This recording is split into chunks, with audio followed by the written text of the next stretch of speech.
Hello, and welcome to Explore TBR, the channel dedicated to finding and exploring what remains of the historic Thailand-Burma Railway. In this video, we will be exploring the railway in the area known during the war as Tarso, now known as the town of Nam Tok. Tarso was located at the 130-kilometer point on the railway, around 20 kilometers farther up the line from the Whampoa Viaduct and about 20 kilometers before the Hellfire Pass section. The area is known in Thailand as Tasao, and the European pronunciation of this became Tarso. The Tarso POW and hospital camps were located farther south near the River Kwai, some distance from the Tarso railway station.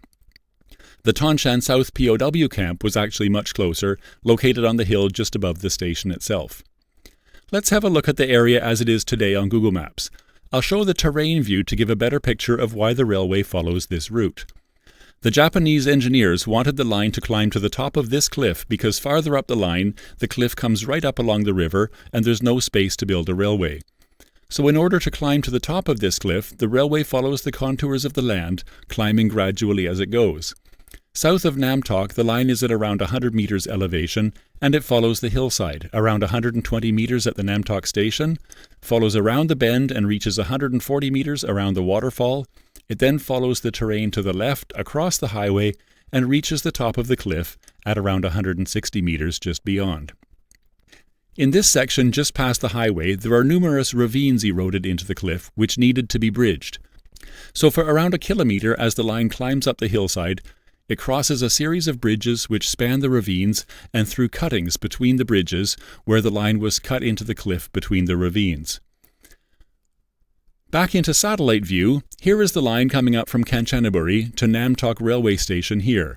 This is the end of the line for normal trains, but some excursion specials do continue a bit further around the bend here to the waterfall at Sayok Noi Park. This is really the end of the track. Beyond this point and all the way to Burma, all that remains of the railway is the track bed, the ballast, some of the sleepers, and some of the bridge footings. There is a waterfall and pools here which are something of a tourist attraction on their own. A lot of local Thais get away from Bangkok on day trips to this area, and the waterfall area is usually quite crowded with people soaking in the pools. The highway at this point is usually lined with parked tour buses. There are also a lot of stalls here where you can find food and drinks. During the war, the railway crossed a trestle across the stream at the foot of the waterfall. Part of the railway line itself is now a footpath to the waterfall. The Tongshan South POW camp was located above the waterfall on the cliff top around here. On the other side of the trestle, there was a large embankment leading back to level ground. The line then curved around to the west, crossing the highway here. You can see how here the highway has split into uphill and downhill lanes. The railway was climbing as it followed the contours of the cliff. As the line approaches the road, you can see a ledge for the railway line built up on the right side of the road. You can actually see the gap in the trees here where the railway line is. The road cuts through the railway trace right here, and the railway continues on here in a cutting. You can see the ravines eroded into the cliff face here.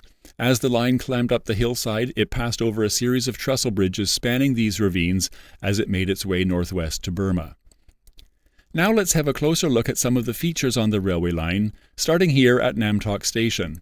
Photo 1 of the afternoon train back to Kanchanaburi was taken at the station.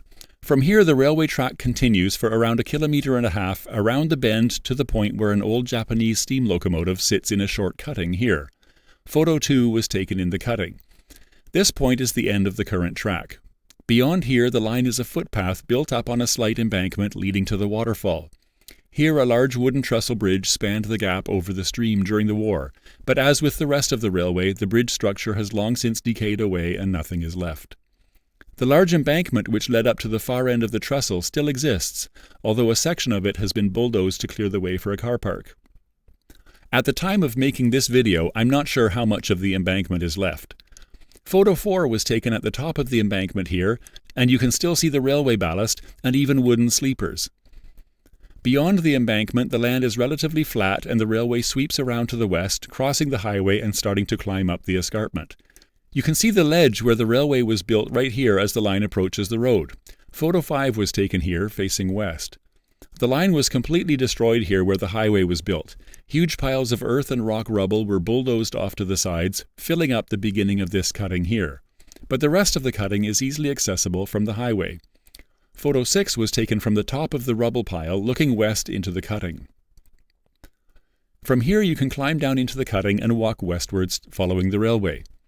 At the end of the cutting, the line spanned another very long and very high trestle bridge over the first of a number of ravines. There's no way to go down into the ravine and back up the other side. You will need to make a detour some distance to the north following the ravine until it becomes much shallower, then cross over and double back where you will easily find the railway line again as it enters another cutting. The line is climbing steeply here and crosses a second bridge. This gap is easy to climb down and cross and back up the other side, and you'll see the concrete bridge footings at the bottom of the ravine. Then the railway reaches the top of the cliff and the cutting's end. From here the railway proceeds along level ground, although it's sometimes built up on slight embankments to cross low spots. The third bridge presents a formidable obstacle. You can't see the bottom of the chasm, it's so deep. To go further than this, you'll need to make a wide detour to the north until you can safely cross the gap and come back to the track. Just beyond this, there's a fourth bridge, no less daunting than the last, and I've never been beyond this point. This clip shows just how easily accessible the railway is, starting here on the main road in Nam Tok. That's the railway line on the right side of the road. The cutting where the locomotive is just beyond those buildings above the highway on the right here. Beyond that is the waterfall, which is out of sight in the trees here. You can see all the tour buses that bring day trippers up from Bangkok.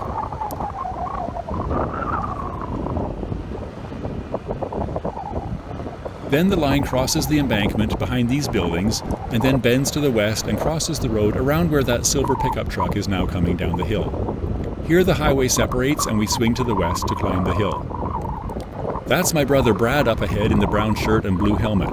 A big shout out to him for coming along on all these trips and keeping us out of trouble.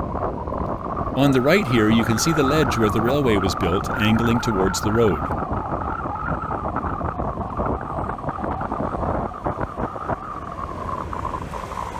The road crosses the railway line right around here, and you can see the massive mound of rubble on the left. We need to climb up and over this to get to the railway line on the other side. So let's go for a walk.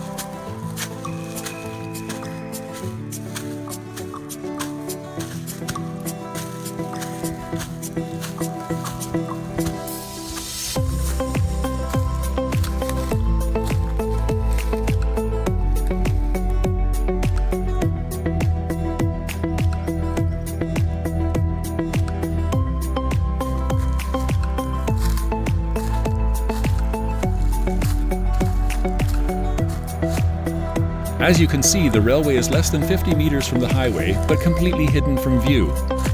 Continuing on to the left, it's an easy climb down into the cutting. This clip was taken in February during the dry season. It's a lot easier to explore the railway at this time because a lot of the vegetation has died off.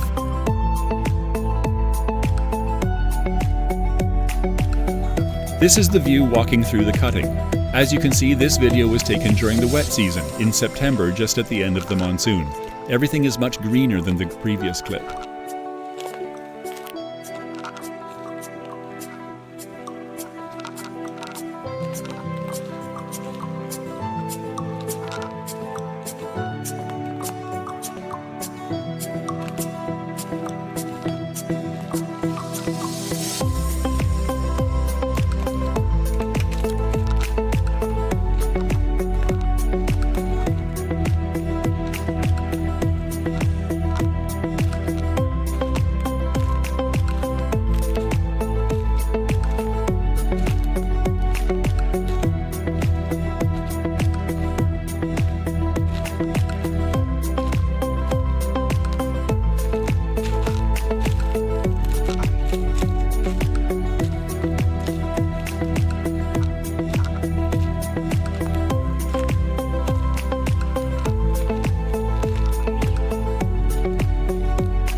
I'll switch back to the dry season clip here to get a clearer view across the ravine ahead where the first bridge stood.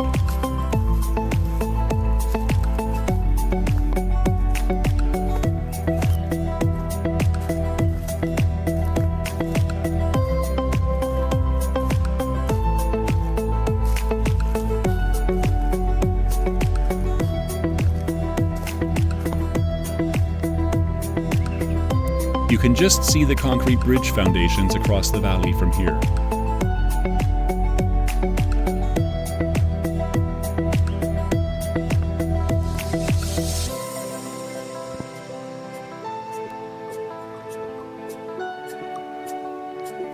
On the right side here, you can climb out of the cutting and make your way to the north to get around this gully and find the railway on the opposite side and continue exploring. Or it's an easy walk back to the highway.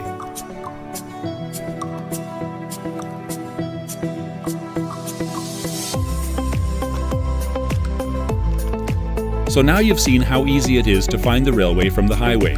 If you want to try exploring this area yourself, this is my suggestion on how to do it. If you can ride a motorcycle, then this is the easiest way.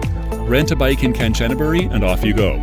If you can't ride a bike, another way that's almost as easy is to take the 8203 bus from Kanchanaburi in the morning. You can flag it down anywhere along the main highway through Kanchanaburi and tell the conductor you want to go to Namtok or Sayok Noi waterfall. They will tell you how much to pay. As you pass through the town of Namtok around an hour and a half later, get ready to ring the bell. After the highway separates, ring the bell to alight from the bus. Climb over the hill and start your hike along the line west towards Burma. It's up to you how far you go, but I don't think you'll get past the third or fourth bridge. When you've had enough, turn around and follow the line all the way back to the highway. See the ledge where the railway continued above the highway, cross the highway again, and explore the embankment as you make your way back towards the waterfall. Here you can take a break and soak in the cool water, or maybe have a snack and drink at one of the many stalls.